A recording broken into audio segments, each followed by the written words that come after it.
네, 이렇게 우리가 방학이 시작되었는데 이렇게 많은 분들이 또 얼굴을 보여주셔서 너무 감사드립니다.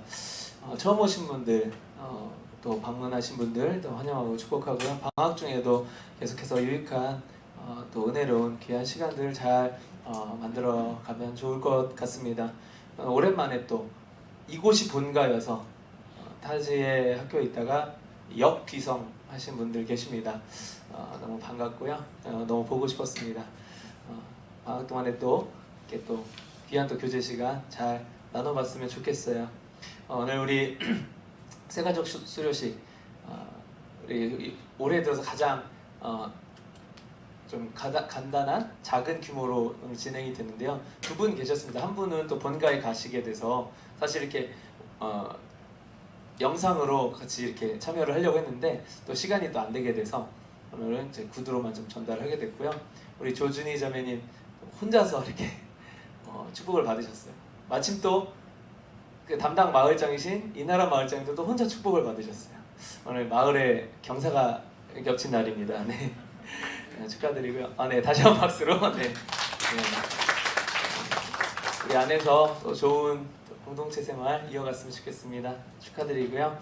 우리 수련회 광고 우리 드렸었는데 저희 수련회가 대면으로 허락되었습니다. 네.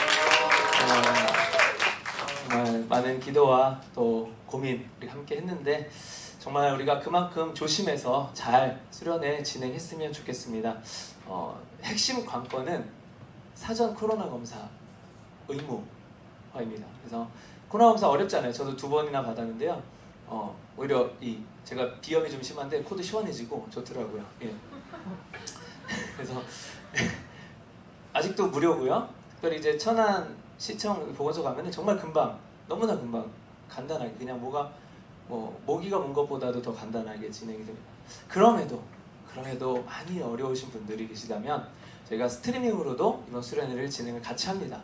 그래서 온라인으로 참여해 주셔도 금방 합니다.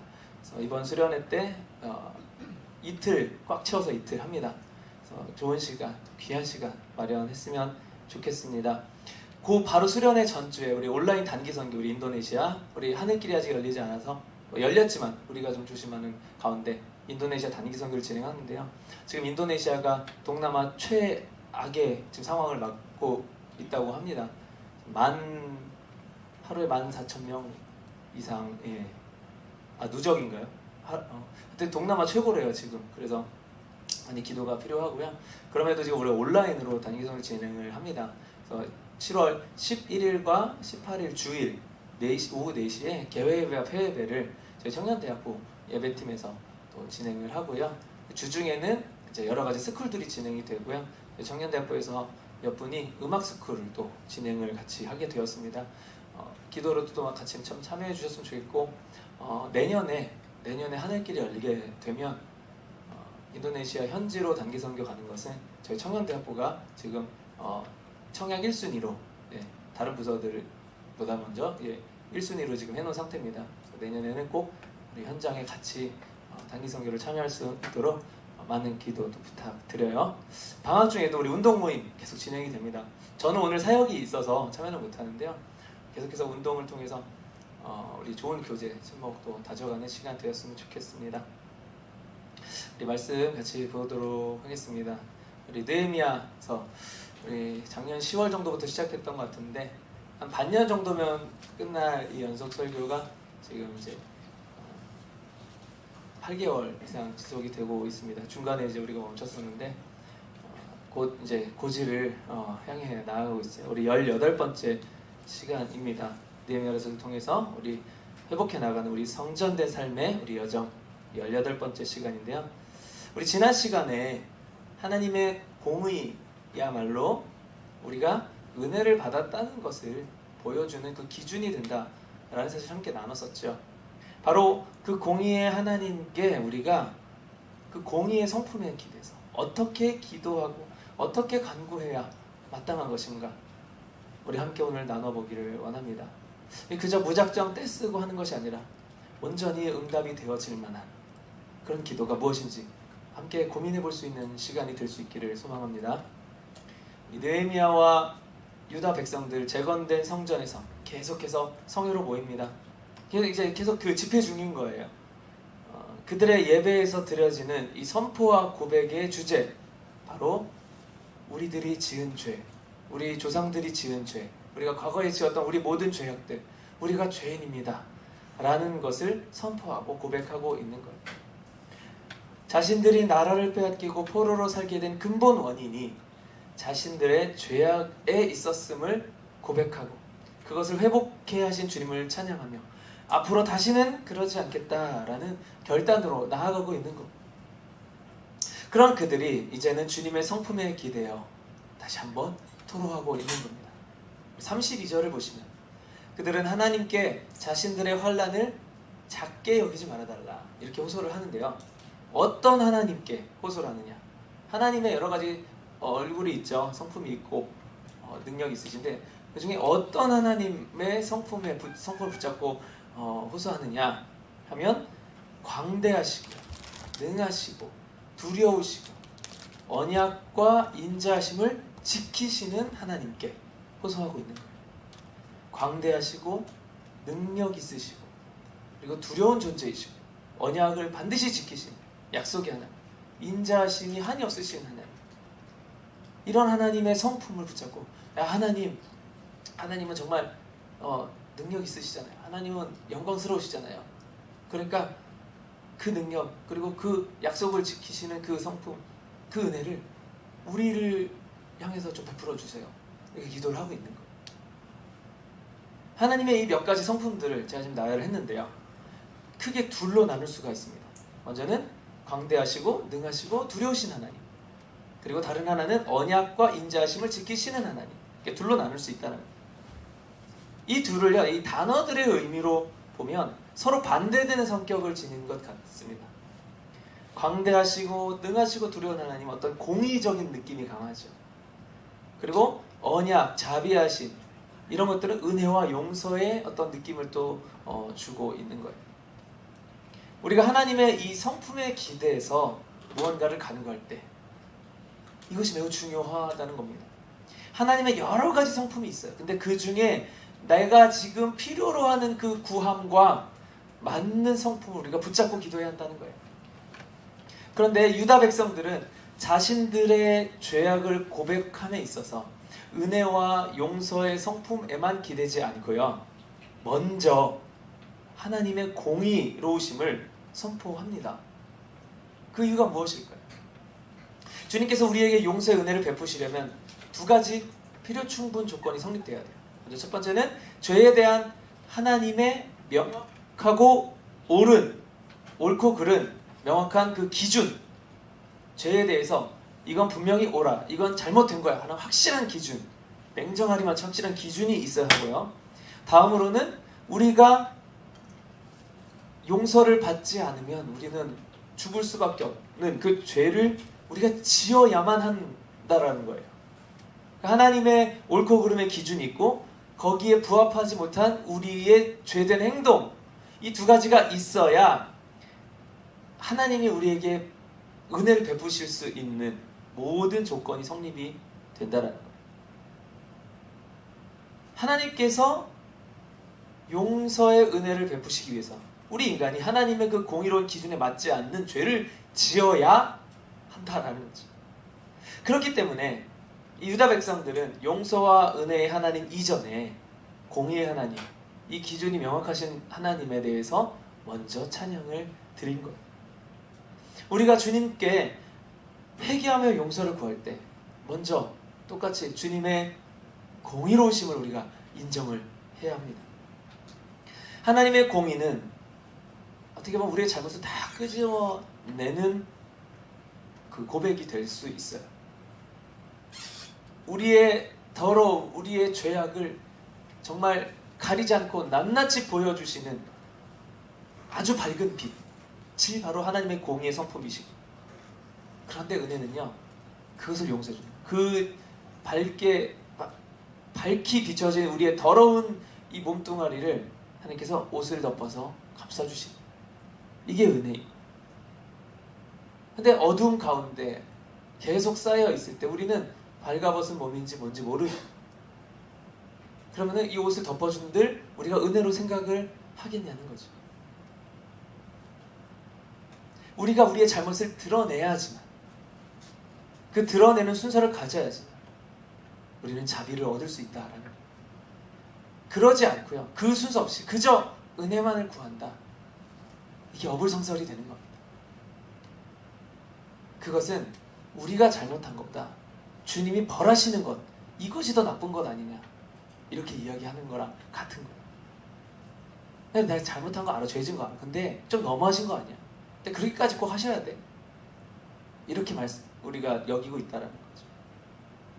유다 백성들처럼 우리는 주님 앞에 우리의 죄를 회개할 때 주님의 확고한 옳고 그름의 기준에서 우리가 어떻게 멀어진 것인지, 단순히 주님과 우리의 사이가 멀어진 게 서로 멀어졌기 때문이 아니에요. 주님은 언제나 그 자리에 계세요. 우리가 주님께 가까이 갈 때가 있고 멀어질 때가 있는, 우리가 얼마나 주님의 절대적인 기준에서 멀어졌는지 그것을 먼저 우리는 고백하고 인정해야 하는 것입니다. 하나님께서 우리를 떠나셔서, 그럼에도 하나님이 오히려 더 화내셔서 우리를 벌하신다? 그게 아니라는 거예요. 주님과 인간이 멀어진 이유는 서로 양쪽에 다 어느 정도 원인이 있는 게 아니라 오로지 우리 인간에게만 원인이 있다라는 거예요. 주님은 무조건 모르세요. 그리고 거기에 맞지 못할 때 우리는 잘못하거나 죄를 짓게 되는 것입니다. 그 말씀을 언급한 거 바로 33절이에요. 우리는 악행을 행하였고 주님은 진실하였습니다 라는 고백. 주님께 자비와 은혜를 구하되 우리를 불쌍히 여겨달라는 그 호소와 함께 우리가 반드시 우리가 잘못해서 그런 거 맞아요, 우리가 악했습니다 주님, 이라는 고백이 반드시 포함이 돼야 하는 거예요. 말썽꾸러기인 제 아들을 보면 이 표현이 어떤 것인지 잘 이해가 됩니다. 저는 그 아이와 이렇게, 저희 집이 3층이어서 엘리베이터를 이제 못 기다리고 계단으로 내려갈 때가 많이 있어요. 근데 항상 이 친구는 제가 신발 신고 하는 동안에 먼저 막 뛰어나가 버리고, 그러다가 한번 계단에서 떼굴떼굴 굴른 적도 있어요. 그럴 때 저는 일단은 이 아이를 감싸주면서 달랩니다. 하지만 진정이 되면 반드시 왜 네가 다쳤는지 그것을 명확하게 따지고 넘어가요. 왜 그렇죠? 다음에 그러지 않기 위해서 정확하게 원인 분석을 하는 거예요. 그 아이가 그것을 인정을 해야지만 그 위험으로부터 이 인지라고 벗어날 수가 있는 거죠. 명확히 자기가 시인을 해야 돼요. 그래서 저는 묻습니다. 한결아, 조한결 뭐고요? 한결아, 거봐, 아빠가 뭐라고 했어? 먼저 나가지 말고 아빠 기다렸다가 아빠 손잡고 가자 그랬지? 인정하기 싫은데 억지로 네 이래요. 왜 다친 것 같아요? 내가 먼저 가서. 다음에 어떻게 하면 안 다칠 수 있을까? 아빠 손 꼭 잡고 아빠 기다려야 돼. 꼭 그렇게 할 수 있지? 인정 안 해. 인정하기. 그럴 수 있어 없어? 대답해야지. 알았어. 이래요. 예. 이게 하나님 앞에 우리가 취하고 있는 태도. 어거지로라도 인정을 해야 우리는 우리의 죄가 어디로부터 왔는지, 우리의 고통이 어디서부터 시작됐는지를 정확히 인지하고 거기서부터 멀어지기 위해 애쓸 수 있다라는 거예요. 인간이 환난을 당하는 이유가 바로 이렇듯 하나님께서 너 죄로부터 조심해야 돼, 죄로부터 멀어져야 하는 권면을 듣지 않고 그저 뛰어나가다가 아예 괜찮아, 내 판단이 옳아, 나한테 지금 위험이 감지가 안 되니까 위험이라는 거는 아직 존재하지 않는 거야, 난 믿기 어려워, 이러고 뛰어나가다가 다치는 것이라면 하나님께서 우리를 어떻게 대하셔야 옳겠냐는 겁니다. 그저 달래주기만 하고 끝이 난다면 다음에 이런 사고 또 일어나지 않겠냐는 거예요. 잠깐은 좀 엄해 보일 수 있습니다. 하지만 저는 내 아들이 다음에 또 다치지만 않을 수 있다, 이렇게 하는 것이 절대적인 선이다 라고 믿는 거예요. 그 아이가 다쳤을 때 그 고통, 그 아이만 고통스럽겠느냐는 거죠. 부모인 저의 마음 갈기갈기 찢어집니다. 아이의 얼굴에 멍자국 하나, 스크래치 하나가 났을 때마다 제 가슴에도 똑같은 멍자국이 생기는 거예요. 내가 아빠 말을 안 들어서 이렇게 다친 거예요 라는 말은요, 우리가 악행을 행하여 벌을 받는 것이에요. 그것을 권면해 주신 주님, 옳으십니다, 선하십니다, 진실하십니다 라는 우리의 죄의 고백이 된다. 그러니까 다친 것 자체가 중요한 게 아니라 무엇 때문에 왜 다쳤는지가 중요해요. 우리가 지금 당하는 고통이 그 고통을 해결하는 것이 중요한 게 아니라 왜 그런 고통을 당했는지가 중요하다라는 거예요. 죄를 고백할 때 또 한 가지 명확해야 할 것은 그 죄와 죄를 지은 우리 자신, 죄인이죠. 죄와 죄인을 엄격히 분리해야 한다는 거예요. 34절과 35절을 보시면 유다 백성들은 지은 죄를, 그 죄를 지은 주체가 자신들이 아니라는 거예요. 왕들, 방백들, 제사장들, 조상들이고 그들 때문에 자신들이 벌을 받았다 이렇게 이야기해요.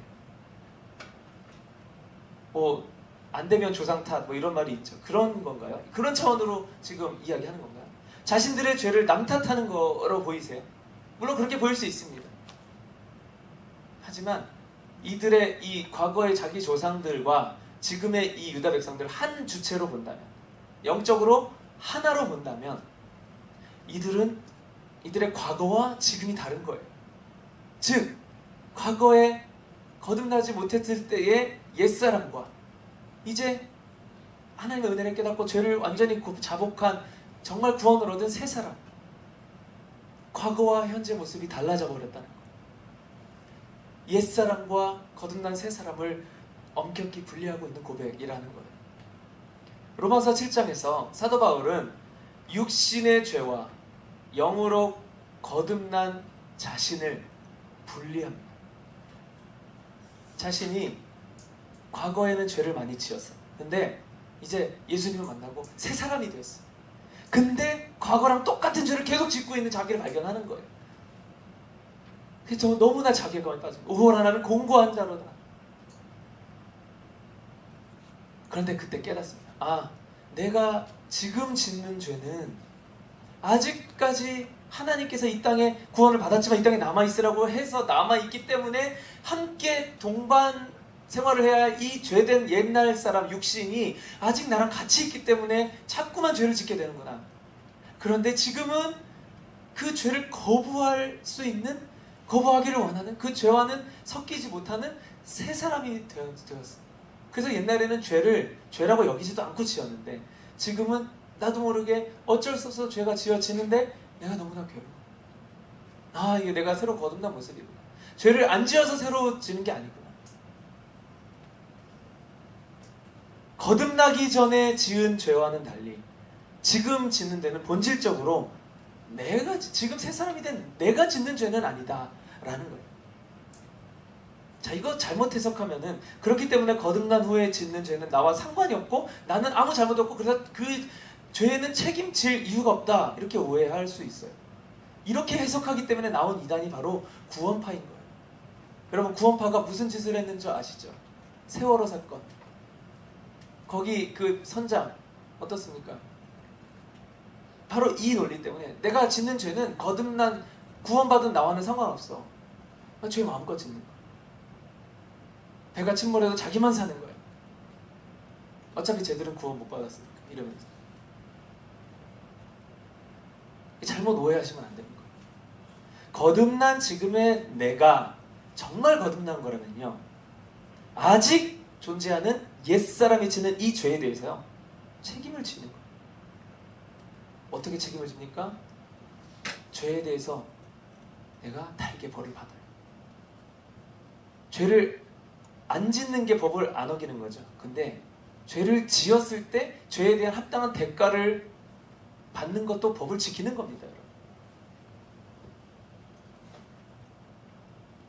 죄에 대한 책임을 지고 그 죄와 치열하게 싸우는 영적 전쟁을 해야 한다는 거예요. 그 죄를 계속 방관하고 무책임하게 계속 죄 지으라는 말이 아닌 겁니다.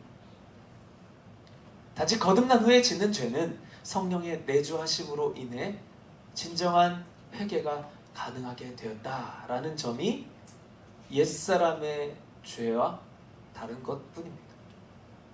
유다 백성들도 마찬가지였어요. 포로기를 겪은 그들은 그 조상들과는 달리 이제 죄에 민감해졌습니다. 그리고 새로워졌어요. 하지만 그들 역시도 마찬가지로 계속 죄를 지을 수밖에 없는 존재들이었죠. 때문에 과거 거듭나기 전에 조상들이 지었던 죄와 자신들의 지금의 죄를 분리시키고 있는 겁니다. 적어도 이들은 조상들과는 달리 죄를 지어도 진정으로 회개할 수 있는 이 공의의 하나님의 기준이 이제 심겨진, 예전에는 그 기준이 자기들한테 있었죠. 왕들한테 있었어요. 하나님하고 상관없는 삶을 살았다. 거기로부터 변화를 이루어낸 지금의 사람들인 겁니다. 우리 그리스도인들도 마찬가지예요. 우리도 똑같이 죄는 짓습니다. 그러나 그것이 거듭난 우리 안에 아직 존재하는 옛사람이 짓는 죄라. 거듭난 새사람은 이것을 참되게 회개할 수 있어요. 유다 백성이 조상들의 죄를 자신들이 고백한 것처럼, 내 조상의 죄를 우리 죄입니다 라고 고백한 것처럼, 하나님의 공의로우심, 우리의 옛사람과 새사람 분리해서 보시는 거예요. 하나님은 죄인을 미워하지 않으십니다. 죄를 미워하십니다. 그렇기 때문에 여러분, 죄 지었다 그래서 나는 하나님 사랑 받을 자격 없어, 하나님께 죄송해서, 그래서 하나님께 못 나가겠어, 이 마귀한테 속는 거예요. 왜? 하나님께 나아가는 게 내 공로가 되지 않으면 못 나간다라는 논리이기 때문에. 철저하게 하나님께서 주신 은혜입니다. 우리는 아무것도 하지 않았어요. 옛사람의 죄가 새사람에게까지 전가되지 않을 수 있는 바로 그 자비를 하나님 베푸시기 위해서 그렇게 죄에 대해서 민감하게 보시고 엄격하게 보시는, 이게 하나님의 은혜가 되는 거예요. 또한 하나님의 공의로우심은 우리의 죄를 심판하시기 위해서, 그 은혜를 깨닫지 못하는 무지한 우리들을 깨닫게 하기 위해서, 벌을 주시기 위해서 이 몽둥이를 좀 사용을 하셨습니다. 근데 그 몽둥이로 쓰임받은 존재들이 바로 이 이스라엘 주위에 있는 이방 민족들이었다라는 거죠. 36절 37절을 보면은 유다 백성들은 자신들의 죄 때문에 하나님께서 자신들의 죄를 벌해 주시기 위해서 이방 민족들을 자신들을 벌하는 도구로 사용하신 것을 언급을 해요. 그럼에도 그 이방 민족들로 인해서 어찌됐건 내가 괴롭습니다 라고 토로하고 있는 거예요. 이방 민족을 사용해서 자신들을 벌하신 하나님께 그 이방 민족을 처단해 주십시오. 아이러니한 상황이 아닐 수 없습니다. 과거에도 이들은 이랬던 적이 있습니다. 하나님, 내가 잘못한 거 알겠습니다. 근데 왜 하나님을 오히려 믿지, 우리보다 더 하나님을 없인 여기는 쟤네들을 사용해서 우리를 벌 주십니까? 내 자존심 상해 죽겠습니다. 그거 인정 못합니다. 내 잘못은 알겠는데 그건 인정 못합니다. 그건 합당한 벌이 아닙니다. 이렇게 따져 물었던 적이 있어요. 그런데 지금 이 고백은 그런 고백이 아니라, 오히려 이것은 공의로우신 하나님을 정확하게 파악하고 그래서 드리는 간구가 되는 겁니다. 하나님은 유다만의 하나님도 아니고요, 이방인만의 하나님도 아닌 열방의 하나님이세요. 그리고 하나님의 공의의 기준은 모든 열방 민족들에게 동일하고 공평하게 적용이 됩니다. 때문에 유다 백성들 하나님께서 택하신 구별된 민족이라 해서 오냐오냐 감싸기만 하지도 않으시고요, 뭐 이방 민족들을 사용하셨다고 해요 그들 편만 드시는 것도 아니라는 거예요. 선민이든 이방인이든 주님의 기준에 죄를 지었으면 죄인인 것이고, 죄를 안 지었으면 의인일 뿐인 거예요. 단지 이들을 선택한 이유는 복음을 전하기 위해서 특별히 사용하신 것이죠. 유다 백성들은 이제는 이것을 깨달았기 때문에요, 우리의 죄는 철저하게 인정하고 고백합니다. 하지만 이것과는 별개로 막대기로, 몽둥이로 사용되었던 그 이방 민족들 또한 그들도 죄를 지은 것 아니겠습니까? 주님, 버려주십시오. 간구하는 거예요. 우리가 누군가 좀 미워요. 그래서 기도할 때도 우리는 이렇게 기도할 수 있어야 된다.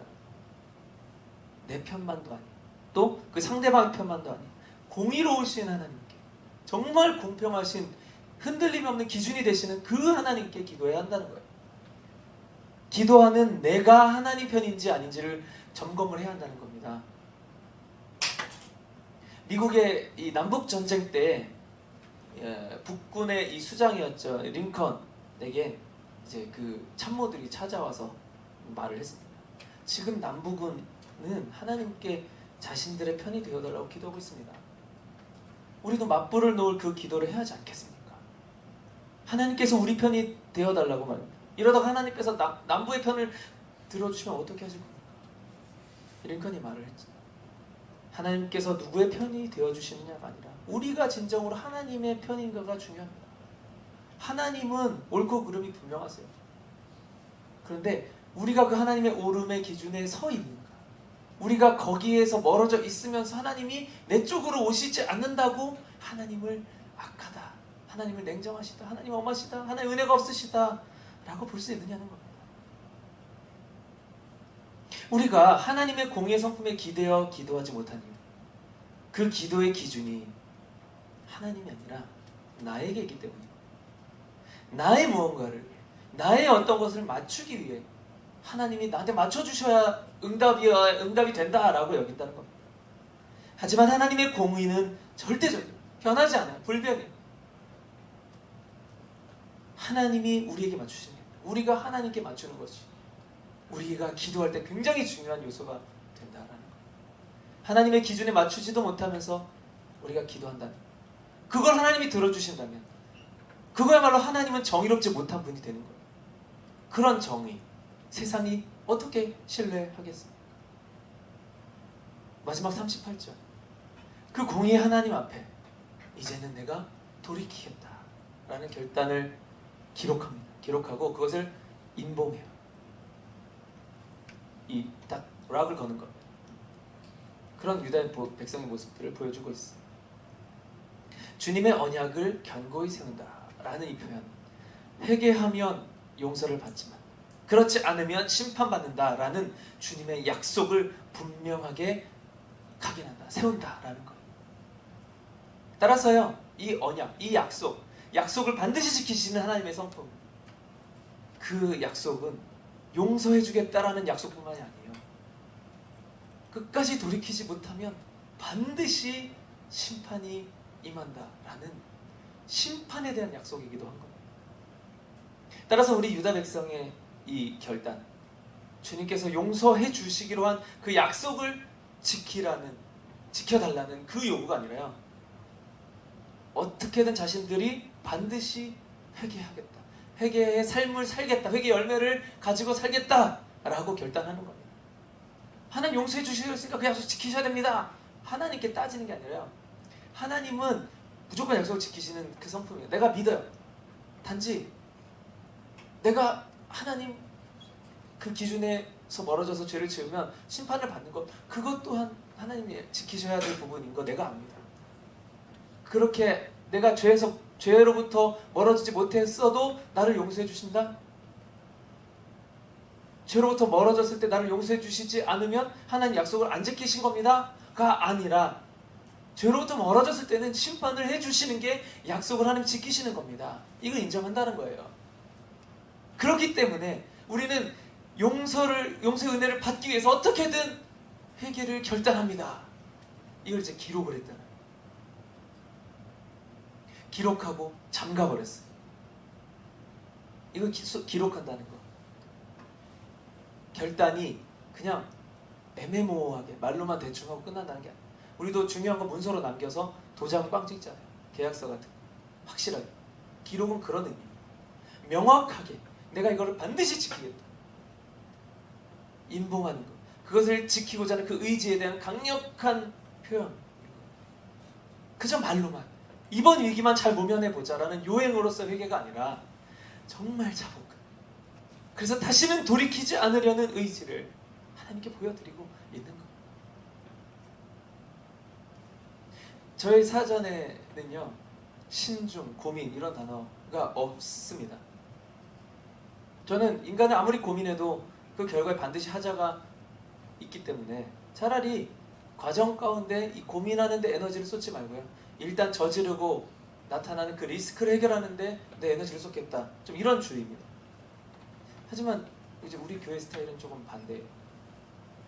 결과보다 과정을 중시하고, 그래서 과정 가운데 그런 고민들이 묻어나야만 잘했다라고 여김을 받는 것.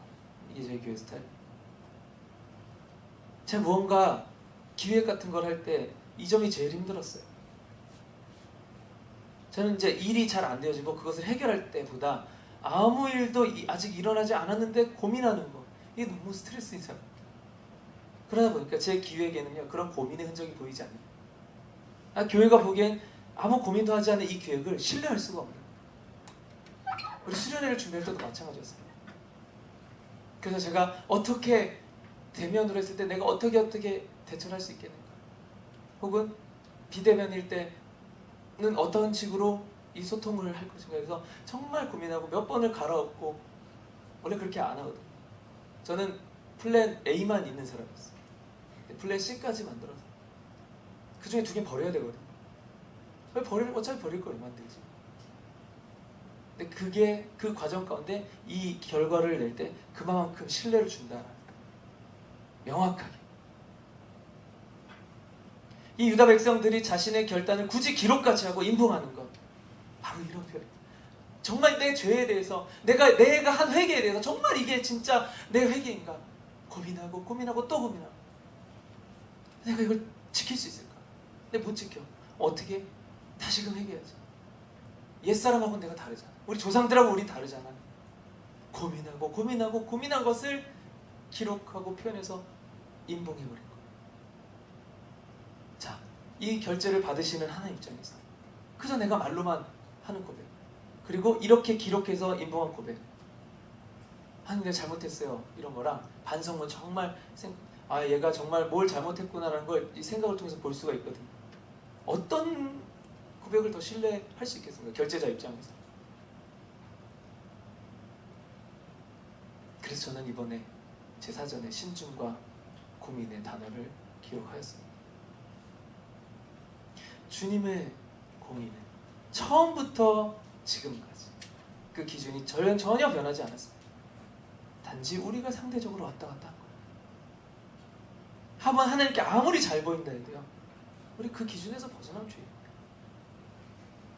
하나님이 뭐 원하시는 일 막 되게 잘해, 성과가 막 나. 근데 나는 또 죄를 지어.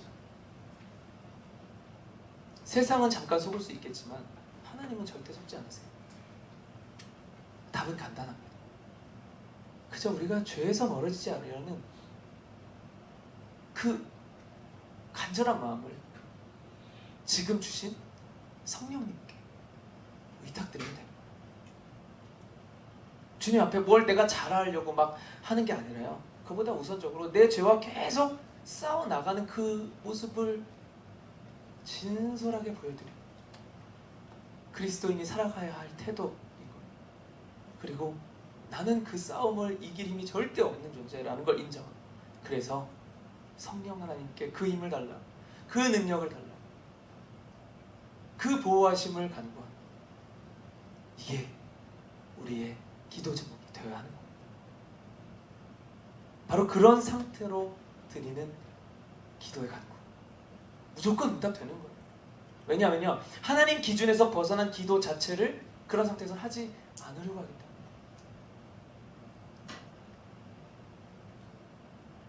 그렇게 비록 이제 그런 기도를 하다가도요, 어느 순간 깨닫고 돌아가게 돼요.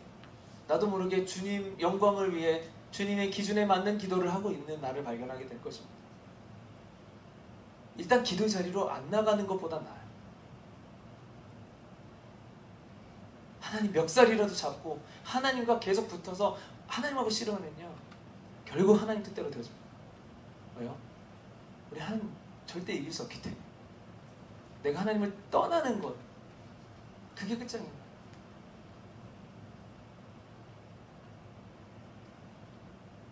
바로 하나님 기준에서 맞지 않은 그 기도를 계속하면서 응답되어지지 않는다고 씨름하고 있는 나에게 그 원함대로 응답을 주시지 않는 게 계속해서 응답하고 계신 거예요.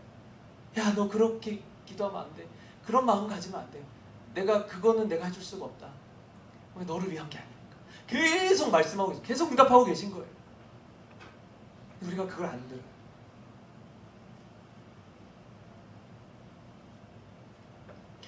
이제 우리도 맹목적으로 그저 자비만을 구하는 것이 아니라 먼저 기도자인 우리 삶에 하나님 공의의 기준을 명확히 세우고 기도해야 할 때입니다. 그래야지만 그 기도 자체도 올바른 방향으로 나아갈 수 있게 되는 거예요. 그리고 이것이야말로 진정한 성전의 모습이 회복된 자가 보이는 태도이고 그 성전 안에서 이루어지는 참된 예배가 되는 겁니다. 주님의 공의를 붙잡고 기도하며 나아갈 수 있는 저와 여러분 될 수 있기를 예수님의 이름으로 축복합니다. 함께 찬양하고 기도하시겠습니다.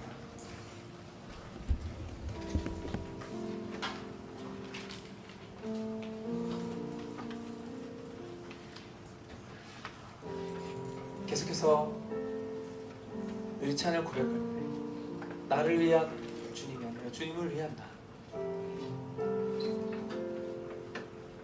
내 기준에 맞춰주는 하나님을 좋은 하나님이라 말하는 게 아니라 오히려 그 하나님의 절대적인 기준에 내가 못 맞췄을 때 벌이라도 주시는 하나님이 은혜로우신 분입니다. 그래서 나는 그 기준에 맞게 내가 이제 기도할 겁니다. 그 기준에 맞는 기도를 혹시라도 못했을 때 하나님 벌을 주시면서라도 나를 깨닫게 해서 응답받는 기도하게 해주세요. 하나님이 예배의 제물로 받으시는 너무너무 귀한 제물로 받으시는 그런 마음 담아서 찬양 함께 고백하시겠습니다.